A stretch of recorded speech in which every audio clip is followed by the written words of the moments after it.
मंत्रिपरिषद के मेरे साथी श्रीमान थावरचंद जी गहलोत,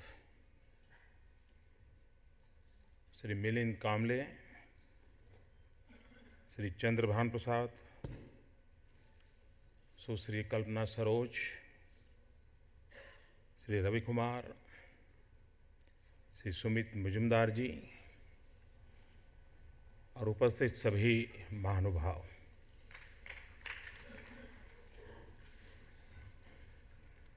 आप सब ने मुझे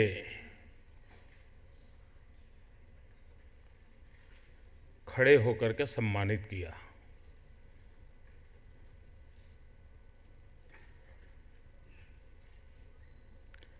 लेकिन मैं मानता हूं कि इस सम्मान का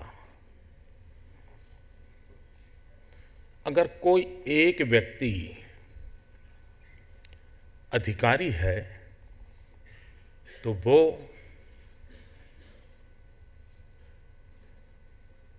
सिर्फ और सिर्फ डॉक्टर बाबा साहब आम्बेडकर।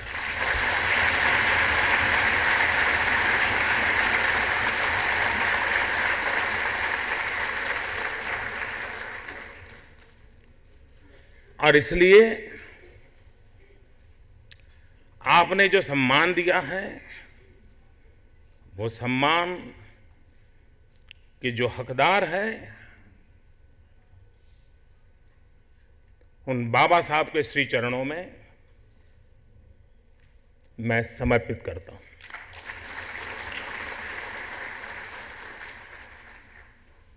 अभी कुछ दिन पहले मैंने मन की बात में एक विषय का जिक्र किया था। मैंने कहा था कि बाबा साहब आम्बेडकर ने हमें संविधान दिया, लेकिन आजादी के 60 साल में हम ज्यादातर अधिकारों की चर्चा करते रहे हैं। देश में जहां देखो अधिकार की चर्चा होती है। क्यों न इस 26 जनवरी को हम कर्तव्य की चर्चा करें? ऐसी एक बात मैंने मन की बात में रखी थी। लेकिन आज मुझे स्वीकार करना चाहिए, सर झुकाकर स्वीकार करना चाहिए कि यह सभागृह और यहां उपस्थित लोग वे हैं जो सिर्फ कर्तव्य की चर्चा नहीं, कर्तव्य करके दिखाया है।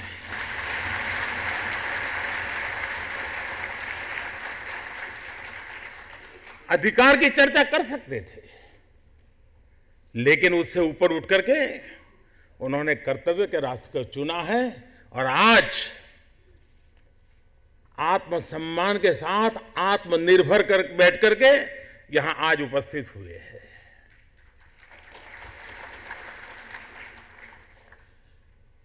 इस अवसर का सबसे ज्यादा किसी को आनंद हुआ होगा तो बाबा साहब आम्बेडकर की आत्मा को। इस सभागृह पॉलिटिशियनों से खचाखच अगर भरा होता, सभी शेड्यूल कास्ट शेड्यूल ट्राइब के पॉलिटिशियन से भरा होता, मेरे जैसा पिछड़ा भी उसमें होता, तो भी शायद बाबा साहब उतने प्रसन्न नहीं होते जितने आज प्रसन्न होते।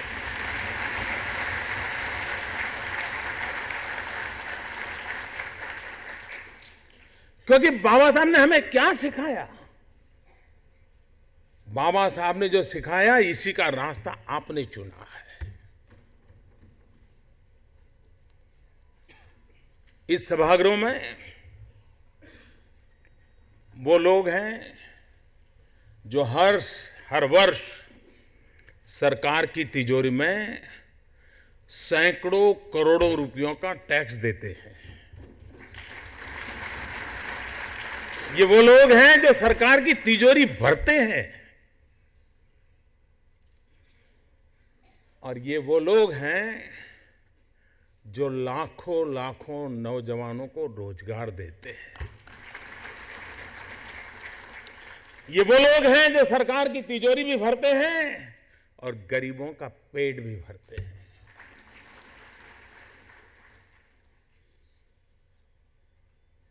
मैं मानता हूं, मुझे यहां आपके बीच आकर के आपके दर्शन करने का जो सौभाग्य मिला है, मैं मिलिंद का और उसके सभी साथियों का हृदय से अभिनंदन करता हूं।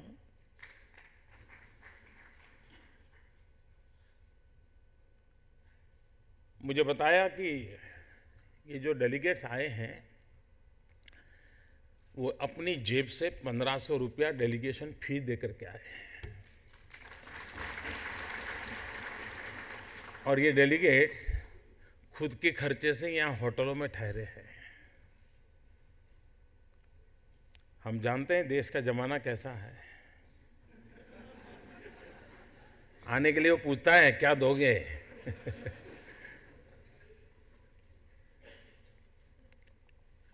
और यही तो चीज है कि जिसके कारण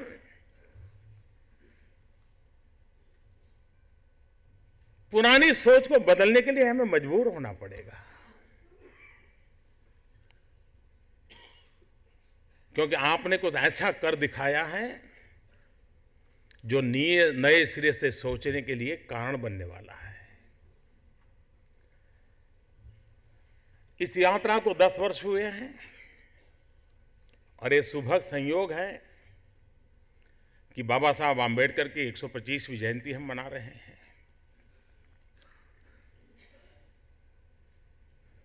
बाबा साहब को संविधान निर्माता के रूप में तो बहुत हम जानते हैं,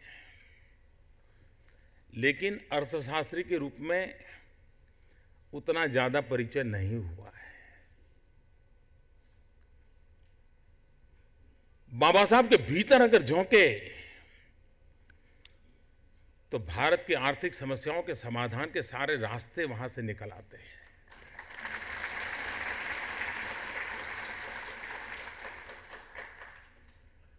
कभी कभी मैं सोचता हूं, जिस रिजर्व बैंक की कल्पना बाबा साहब ने की और जिसके कारण रिजर्व बैंक की रचना हुई, लेकिन दुख तब होता है कि बैंक में किसी दलित को लोन चाहिए तो लोहे के चने चबाने पड़ते हैं।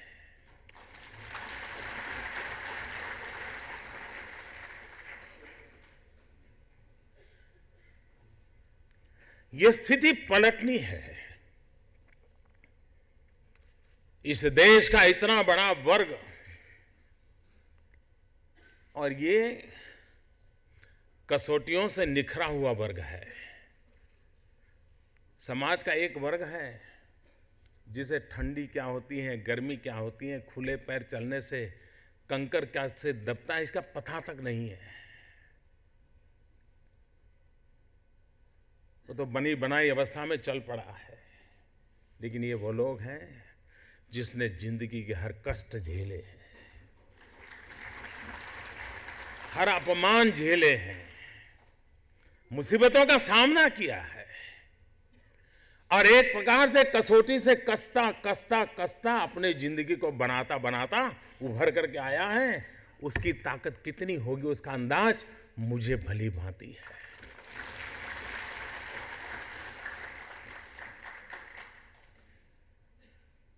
लोहे का मूल्य होता है लेकिन स्टील का ज्यादा होता है, क्योंकि वो प्रक्रिया से निकला हुआ है। आप लोग आत्मनिर्भर हैं और आत्माभिमानी भी है।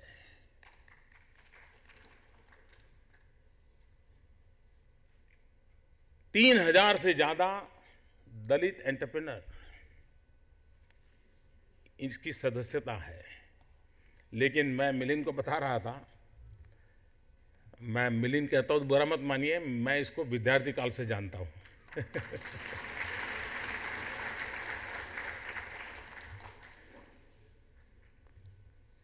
तो समाज में 3,000 से भी बहुत ज्यादा होंगे। हम उन तक कैसे पहुंचे, उनको इस प्रवाह से कैसे जोड़े। बहन कल्पना के नेतृत्व में 300 विमेन एंटरप्रेन्योर का एक यूनिट बना है। विमेन एंटरप्रेन्योर भी, आप देखिए, मैंने कर्नाटक की एक बेटी को अभी सम्मानित किया। जो लोग एनवायरनमेंट की चर्चा करते हैं, पेरिस में बहुत बड़े बड़े समारोह होते हैं, रास्ते कर्नाटक में कोई एक दलित कन्या खोज करके देती है।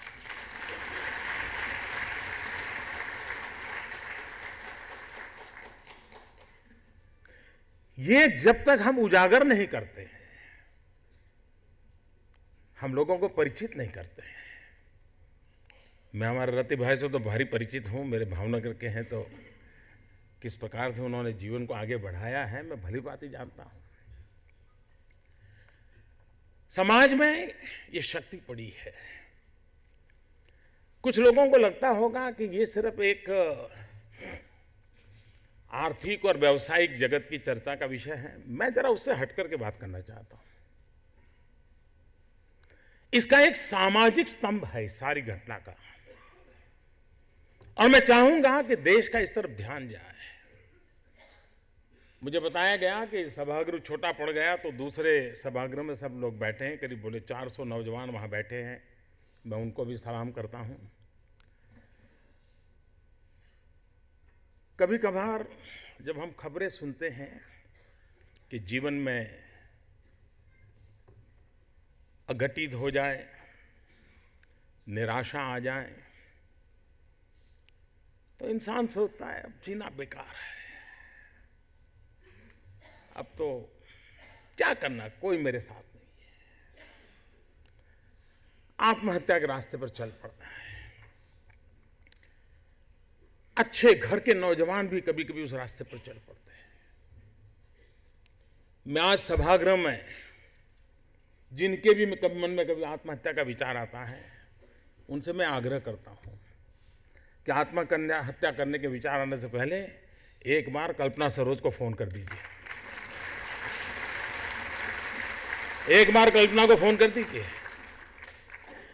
बहुत कम लोगों को मालूम होगा कल्पना ने अपनी जिंदगी को कहां से कहां ले गई है, कितने संकटों से ले गई। जीवन और मृत्यु में से तय करने का था, उसने जीवन को जीना तय कर लिया और आज हमारे सामने बैठी। यानी निराशा के माहौल में भी जीने की आस जगाने की ताकत अगर कोई दे सकता है तो ये पूरा समाज दे सकता है।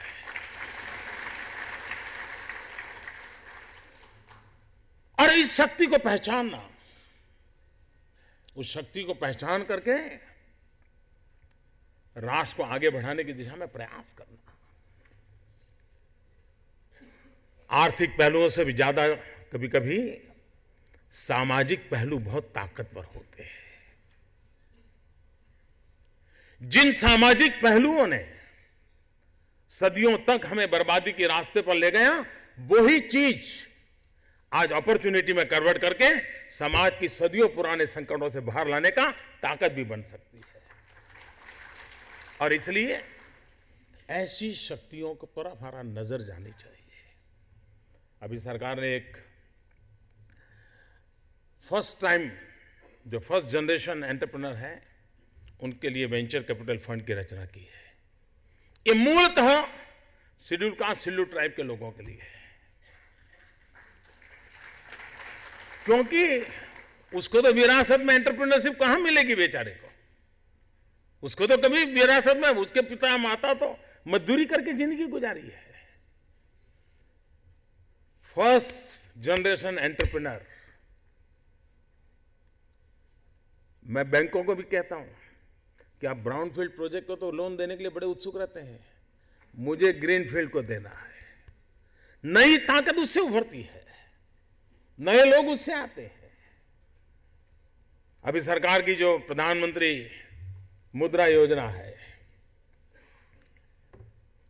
पीएम माई, उस योजना के तहत समाज के इस प्रकार के तबके के लोग पिछले 7-8 महीने में इस योजना को आगे बढ़ाया। करीब करीब 80 लाख लोगों को एक भी रुपये की गारंटी के बिना बैंकों से लोन दिया गया।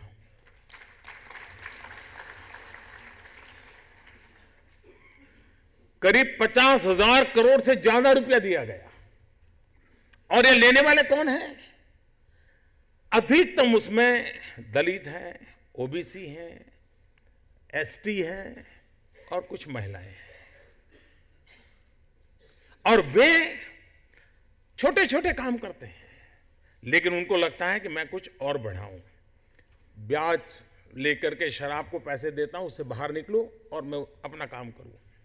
और ये वो लोग हैं, कोई 1 को रोजगार देता है, कोई 2 को रोजगार देता है, कोई 3 को रोजगार देता है।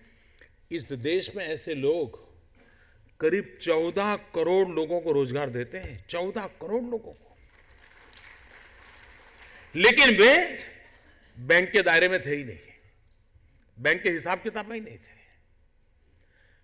जो 300 लोगों को रोजगार देता है लेकिन बड़ी हाईफाई फैक्ट्री बनाता है, तो बैंक वाला उसके घर जाने को तैयार है। लेकिन एक गांव के 10 लोग छोटा छोटा काम करके 50 लोगों को रोजगार देते हैं, उसकी तरफ नजर नहीं जाती। हमारी पूरी कोशिश यह है, इंक्लूजन, फाइनेंशियल इंक्लूजन। कभी कभी हमारे देश में डिबेट होता रहता है कि फाइनेंशियल इंक्लूजन का जो मोह है वो देश की इकोनॉमी पर बोझ बन जाता है। मेरा अलग सोच है। मैं मानता हूं कि पिरामिड की जो तह है वो जितनी मजबूत होगी उतना ही पिरामिड मजबूत होगा।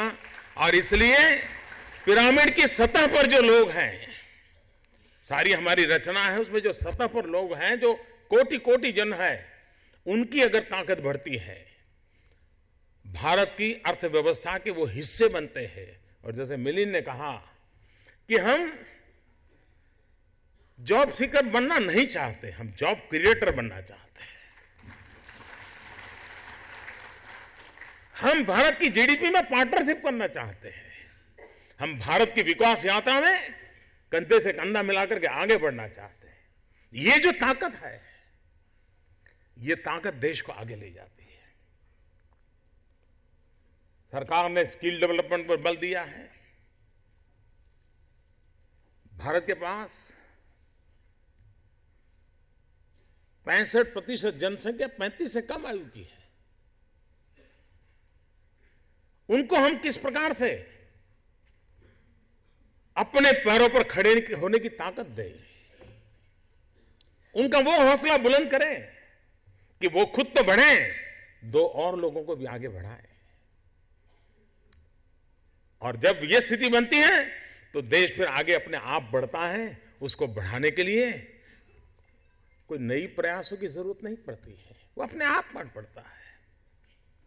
और इसलिए मैं इस 10 साल की यात्रा से हमने जो पाया है, क्या हम संकल्प कर सकते हैं कि आने वाले 2 साल में हम इस 10 साल को भी आगे निकल करके उससे भी डबल करते हैं? और संभव है। संभव इसलिए है कि आज दिल्ली में एक ऐसी सरकार है, वो आपकी सरकार है।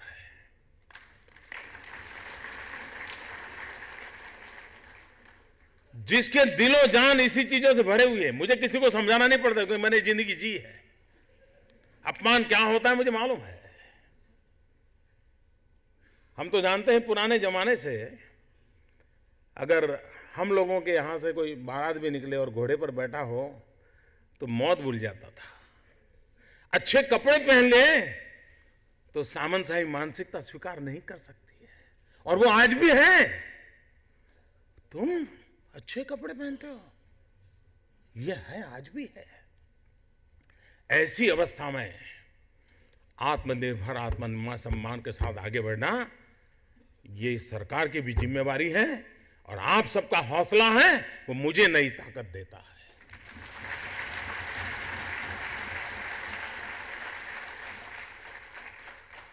और इसलिए आप ये मान के चलिए कि दिल्ली में एक आपका साथी बैठा है जो इस बात को आगे बढ़ाना चाहता है, और मैं जिस अधिकार से ज्यादा कर्तव्य पर बल देता हूं, क्योंकि ये मेरी पसंद का काम है, क्योंकि बाबा साहब आंबेडकर ने हमें यही रास्ता सिखाया था। बाबा साहब आंबेडकर कहते थे, वो कहते थे भाई दलित के पास जमीन नहीं है, वो कहां जाएगा? दलित के लिए तो रोजी रोटी का अवसर औद्योगिकरण में है। देश में अगर इंडस्ट्रियलाइजेशन होगा तो दलित को रोजगार मिलेगा, दलित को काम मिलेगा। वो खेती तो है नहीं, उसके बाद जाएगा कहां? और इस देश में औद्योगिकरण का सबसे बड़ा बेनिफिट होता है तो निचले तबके के लोग जो कि रोजगार पाते हैं, उनकी जिंदगी में बदलाव आता है। बाबा साहब आंबेडकर के उन सपनों को हमें पूरा करना है। बाबा साहब ने कहा शिक्षित बनो। हम कह रहे हैं बेटी बचाओ बेटी पढ़ाओ। ये कौन बेटी है जो अभी पढ़ना बाकी है जी? क्या अमीरों की बेटियां पढ़ना बाकी है क्या? हमारे ही तो परिवार की बेटियां हैं जिसकी पढ़ाई बाकी रह गई।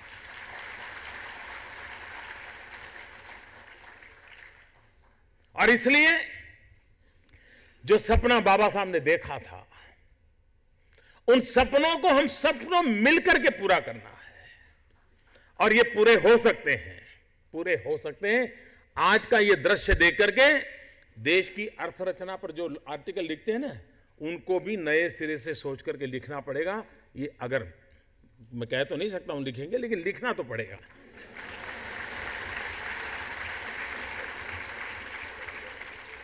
कि ये बदलाव है, ये बदलाव है। इस देश में एक तबका जिसको कभी मान सम्मान तक मिलता नहीं था, वो आज कहता है कि मैं ऐसा आगे बढ़ूं ताकि मैं किसी को सम्मान से जीने का अवसर दूं, मैं उसको रोजगार दूं। ये सोच जो है ना, वही शक्ति है। और उस शक्ति के भरोसे आप आगे बढ़ रहे हैं। मैं फिर एक बार आपको बहुत बहुत शुभकामनाएं देता हूं और फिर एक बार विश्वास दिलाता हूं। आइए हम कंधे से कंधा मिला करके चले, कदम से कदम मिला करके चले। और मुझे ये भी खुशी है, अभी आप हमारे मिलिंद जी ने वर्णन किया कि लंदन में बाबा साहब आंबेडकर का जो मकान था वहाँ स्मारक बनाया, लेकिन उसकी क्रेडिट पहली किसी जाती है तो कल्पना को जाती है, क्योंकि सबसे पहले आवाज उठाई थी कल्पना ने। उसने आवाज उठाई कि भाई जागो, ये मकान बिक रहा है। और हम जागते थे, हमारे कान पे आवाज आई, और आज वो मकान एक प्रेरणा का केंद्र बन जाएगा। देश की युवा पीढ़ी जब भी लंदन जाएगी तो देखेगी कि हाँ, इस जगह पे बाबा साहब आंबेडकर ने शिक्षा ग्रहण की और हिंदुस्तान को एक नया जीवन देने का प्रयास किया।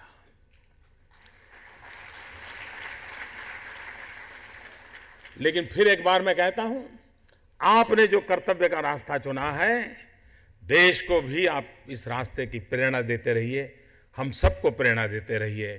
फिर एक बार आपका बहुत बहुत धन्यवाद।